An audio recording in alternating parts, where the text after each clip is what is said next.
ക്രിപ്റ്റോഗ്രഫിയുടെ എക്സാമാണ് 2 ദിവസം കഴിഞ്ഞ്, അതായത് ഈ വീഡിയോ ഇപ്പോൾ റെക്കോർഡ് ചെയ്യുന്ന ദിവസം സെപ്റ്റംബർ 16, 2020 മറ്റന്നാൾ, കൃത്യമായി പറഞ്ഞാൽ മറ്റന്നാൾ ക്രിപ്റ്റോഗ്രഫിയുടെ എക്സാമാണ്. ഈ എക്സാമിന് എങ്ങനെ പെട്ടെന്ന് പാസ്സാകാം അല്ലെങ്കിൽ പഠിക്കാനുള്ള കുറച്ച് ഈസി ടിപ്സ്, ഇതാണ് ഈ വീഡിയോ കൊണ്ട് ഉദ്ദേശിക്കുന്നത്. Okay, only for KTU students. Okay, നോക്കാം.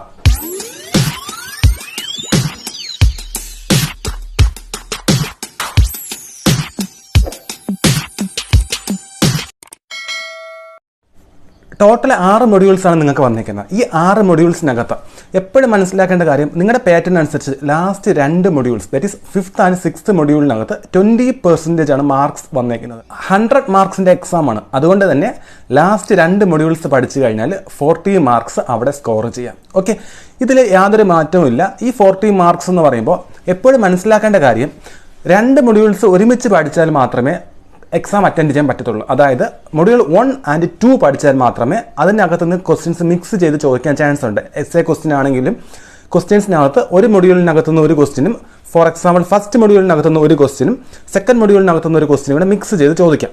അല്ലെങ്കിൽ ഒരു ക്വസ്റ്റ്യൻ വരുമ്പോഴേക്കും 2 ക്വസ്റ്റ്യനും ഒരേ മൊഡ്യൂളിനകത്ത് നിന്ന് ചോദിക്കാം. ഓക്കെ, അതുകൊണ്ട് നമ്മൾ എപ്പോഴും പഠിക്കേണ്ടത് മൊഡ്യൂൾ 1 and 2 ഒരുമിച്ച് പഠിക്കണം, മൊഡ്യൂൾ 3 and 4 ഒരുമിച്ച് പഠിക്കണം, മൊഡ്യൂൾ 5 and 6 ഒരുമിച്ച് പഠിക്കണം. ഞാൻ പറഞ്ഞു വന്ന കാര്യം മൊഡ്യൂൾ 5 and 6ന്റെ കേസാണ്. അവിടെ 40 മാർക്സ് ആണ് നമ്മളെ വെയിറ്റ് ചെയ്തിരിക്കുന്നത്.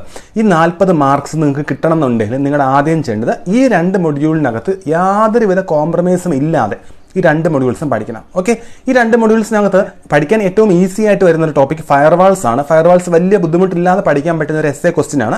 ആദ്യം ഫയർവാൾസ് പഠിക്കണം. ഓക്കെ, ഫയർവാൾസ് പഠിച്ച് കഴിഞ്ഞിട്ട് ഇത് ഫസ്റ്റ് മൊഡ്യൂളിൻ്റെ ഒരു കണ്ടിന്യൂഷൻ ഒന്നും അല്ല. സോ നമുക്ക് ധൈര്യമായിട്ട് തന്നെ നേരെ 5th and 6th മൊഡ്യൂളിലേക്ക് കയറാം. ഞാൻ അങ്ങനെ തന്നെ പറയത്തുള്ളൂ.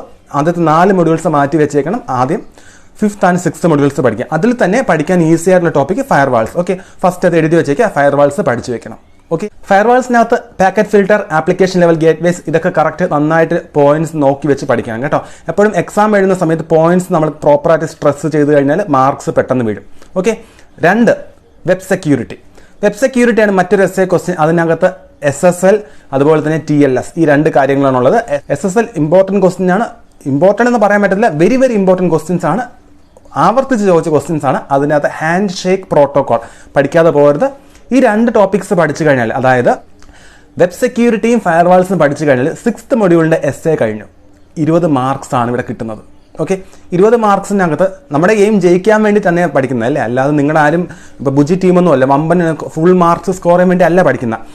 എങ്കിലും എഴുതുന്ന ടൈമിൽ ജയിക്കാൻ വേണ്ടി എഴുതി വെച്ച് കഴിഞ്ഞാൽ ജയിക്കത്തില്ല. അതെപ്പോഴും മനസ്സിലാക്കണം കേട്ടോ.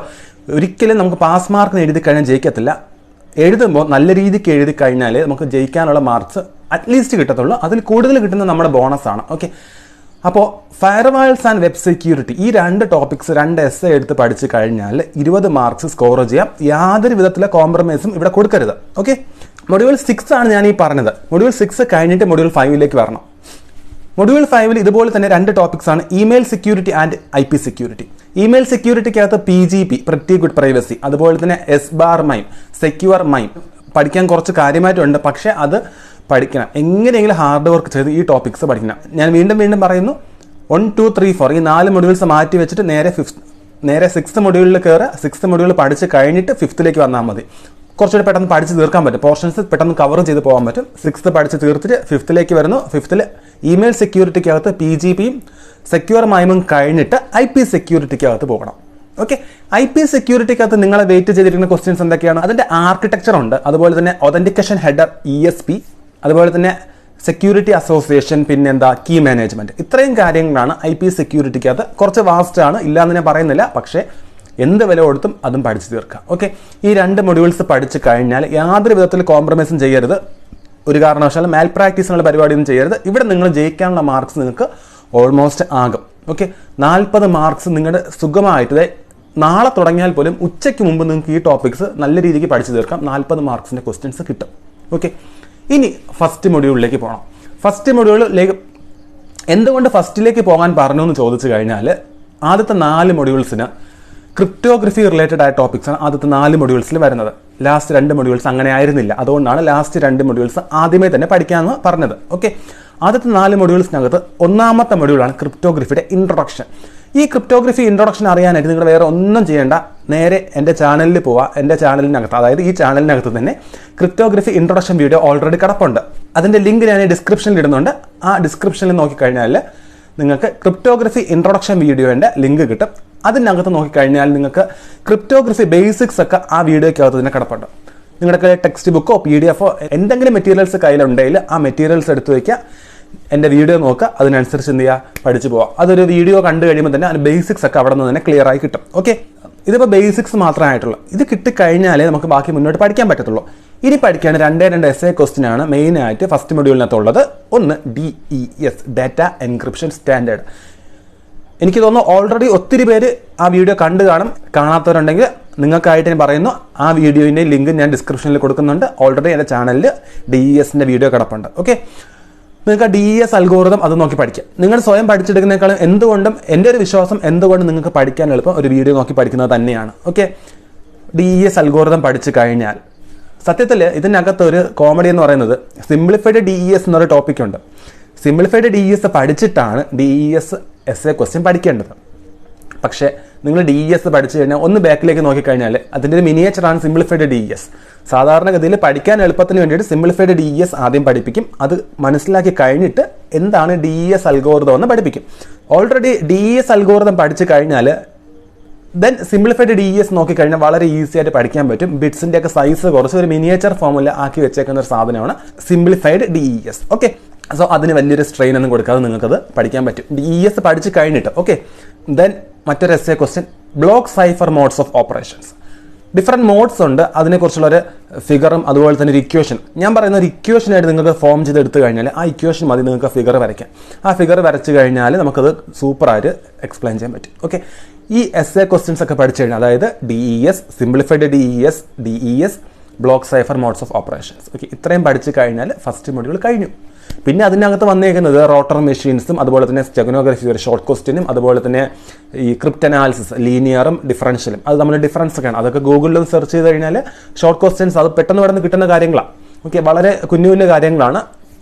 അത് മാത്രമാണ് പിന്നെ അതിനകത്ത് പെൻഡിങ് വരുന്നത്. ഓക്കെ, ഫസ്റ്റ് മൊഡ്യൂൾ പഠിച്ചു കഴിഞ്ഞിട്ട് ഒരു കാരണവശാലും തേർഡിലും ഫോർത്തിലും ഒന്നും പോകരുത്. ഞാൻ ആദ്യമേ തന്നെ പറഞ്ഞതാണ്, 2 മൊഡ്യൂൾസ് കമ്പൈൻ ചെയ്ത് പഠിക്കണം. ഫിഫ്ത്ത് മൊഡ്യൂളും 6th മൊഡ്യൂളും പഠിക്കുന്ന അതുപോലെ തന്നെയാണ് ഫസ്റ്റ് മൊഡ്യൂളും സെക്കൻഡ് മൊഡ്യൂളും. അതിൽ യാതൊരുവിധ കോംപ്രമൈസും ചെയ്യരുത്. പഠിക്കുമ്പോൾ അടുത്തടുത്ത 2 മൊഡ്യൂൾസ് ക്ലബ്ബ് ചെയ്ത് മാത്രമേ പഠിക്കാവൂ. അതായത് സെക്കൻഡ് തേർഡ് എന്നല്ല ഉദ്ദേശിക്കുന്നത്, first and second, third and fourth, 5th and 6th ഈ ഒരു ഓർഡറിൽ മാത്രമേ പോകാവൂ. ക്വസ്റ്റ്യൻ പാറ്റേൺ വരുന്നത് ഇങ്ങനെ തന്നെ ആയിരിക്കും. ഓക്കെ, ഫസ്റ്റ് മൊഡ്യൂൾ പഠിച്ചു കഴിഞ്ഞാൽ പിന്നെ നിങ്ങൾ പോകേണ്ടത് സെക്കൻഡ് മൊഡ്യൂളിലേക്കാണ്. സെക്കൻഡ് മൊഡ്യൂളിനകത്ത് വരുന്നത് 2 essay ക്വസ്റ്റ്യൻ. ഒന്ന് ഐഡിയനെ കുറിച്ച് ഓൾറെഡി ഞാനൊരു വീഡിയോ ചെയ്തിട്ടുണ്ട്, അതും ചാനലിൽ കിടപ്പുണ്ട്. ഐഡിയ അൽഗോരിതം അതിനകത്ത് നോക്കിക്കഴിഞ്ഞാൽ പഠിക്കാൻ സാധിക്കുമെന്നാണ് എൻ്റെ വിശ്വാസം. ഓക്കെ, അത് പഠിക്കുക. അത് കഴിഞ്ഞിട്ട് AES പഠിക്കാനായിട്ട് DES ഒക്കെ പഠിക്കുന്ന പോലെ തന്നെയാണ് AES. ആ ഒരു ഫോർമാറ്റ് കീപ്പ് ചെയ്ത് പഠിച്ചാൽ മതി. DESനെ അതിനെ പഠിപ്പിക്കുന്നതിന് ഒരു ഫോർമാറ്റ് ഉണ്ട്, കീ എക്സ്പാൻഷൻ അതുപോലെ തന്നെ ആ ഫംഗ്ഷൻ അകത്തുള്ള കാര്യങ്ങൾ, അങ്ങനെ ഒരു ഫോർമാറ്റ് ഉണ്ട്. അതാ DESൻ്റെ വീഡിയോയ്ക്കകത്ത് നിങ്ങൾക്ക് ശ്രദ്ധിച്ചു കഴിഞ്ഞാൽ മനസ്സിലാവും. ആ ഒരു ഫോർമാറ്റ് കീപ്പ് ചെയ്ത് നിങ്ങൾ AESലേക്ക് പോയി കഴിഞ്ഞാൽ പെട്ടെന്ന് പഠിക്കാനായിട്ട് നിങ്ങൾക്ക് പറ്റും. ഈ സമയം എത്ര മാർക്സ് ആയെന്നറിയോ? 5th 6th മൊഡ്യൂളിനകത്തായിട്ട് 20+20 40 മാർക്സ് കിട്ടി. ഫസ്റ്റ് മൊഡ്യൂളിനകത്ത് 15 മാർക്സാണ് ചോദിക്കുന്നത്, സെക്കൻഡ് മൊഡ്യൂളിനകത്ത് 15 മാർക്സ്. പക്ഷേ ഫസ്റ്റ് മാത്രം പഠിച്ചതെന്ന് കരുതിയിട്ട് 15 കിട്ടണമെന്നില്ല. കാരണം ഫസ്റ്റ് ആൻഡ് സെക്കൻഡ് കമ്പൈൻ ചെയ്തായിരിക്കും മിക്കവാറും ക്വസ്റ്റ്യൻസ് വരുന്നത്. essayക്കകത്തൊക്കെ കമ്പൈൻ ചെയ്തായിരിക്കും വരുന്നത്. അതുകൊണ്ടാണ് 2 മൊഡ്യൂൾസ് ഒരുമിച്ച് ചേർത്ത് പഠിക്കണമെന്ന് പറയുന്നത്. ഓക്കെ, ചുരുക്കി പറഞ്ഞാൽ 5th 6th പഠിക്കുന്നതിലൂടെയും ഫസ്റ്റും സെക്കൻഡും പഠിക്കുന്നതിലൂടെയും 20+20+15+15 ദാറ്റ് ഈസ് 70 മാർക്സ്, 100 മാർക്സിൻ്റെ ക്വസ്റ്റ്യൻ പേപ്പറിനകത്ത് 70 മാർക്സിൻ്റെ ടോപ്പിക്സ് നിങ്ങൾ പഠിച്ചു കഴിഞ്ഞു.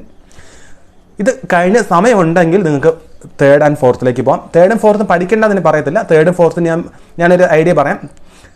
തേർഡിലും ഫോർത്തിലും പോകുന്ന ടൈമിൽ അവിടെ നിങ്ങൾക്ക് ആവശ്യമായിട്ടുള്ള ക്വസ്റ്റ്യൻസ് കംപ്ലീറ്റ് പഠിക്കാൻ നിൽക്കരുത്. കാരണം ഒത്തിരി ഉണ്ട്, കൺഫ്യൂഷൻ ആവാനുള്ള ഒരുപാട് സംഗതിയുണ്ട് അതിനകത്ത്. കംപ്ലീറ്റ് പഠിക്കാൻ നിൽക്കരുത്. നിങ്ങൾ ചെയ്യേണ്ട കാര്യങ്ങൾ RSA അൽഗോരിതം നല്ല രീതിയിൽ പഠിച്ചു നോക്കണം. ഓക്കെ, RSA അൽഗോരിതം പറ്റുമെങ്കിൽ പഠിക്കാൻ നോക്കുക. അതുപോലെ തന്നെ ഡിഫി-ഹെൽമൻ പഠിക്കാൻ പറ്റുമെങ്കിൽ അത് പഠിക്കാൻ ശ്രമിക്കുക. പബ്ലിക് കീ ക്രിപ്റ്റോഗ്രഫി അതിൻ്റെ വീഡിയോ ഓൾറെഡി ചാനലിൽ കിടപ്പുണ്ട്. അത് നോക്കി പഠിച്ചു കഴിഞ്ഞാൽ അത് പെട്ടെന്ന് ക്ലിയർ ആവും. ഈ ടോപ്പിക്സ് പഠിക്കാൻ പറ്റുമെങ്കിൽ പഠിക്കാം. പിന്നെ എന്താ ചെയ്യേണ്ടത്? പ്രീവിയസ് ക്വസ്റ്റ്യൻ പേപ്പറിലേക്ക് പോകണം. പ്രീവിയസ് ക്വസ്റ്റ്യൻ പേപ്പറിൽ പോയിട്ട് അതിനകത്ത് തേർഡ് ആൻഡ് ഫോർത്ത് മൊഡ്യൂളിൽ വന്നേക്കുന്ന ക്വസ്റ്റ്യൻസ് എന്തൊക്കെയാണെന്ന് നോക്കിയിട്ട് ആ ക്വസ്റ്റ്യൻസ് മാത്രം പഠിച്ചാൽ മതി. ഉറപ്പായിട്ടും 70 മാർക്സ് ഗ്യാരണ്ടീഡ് ആണ്. ഈ 70 മാർക്സ് കഴിഞ്ഞിട്ട് ബാക്കി കിട്ടുന്നത് എന്താണ്? ബോണസാണ്. ഓക്കെ, സോ സമയം കളയണ്ട, എത്രയും പെട്ടെന്ന് പോയി പഠിച്ചു തുടങ്ങാം. എല്ലാവർക്കും ഓൾ ദി ബെസ്റ്റ്.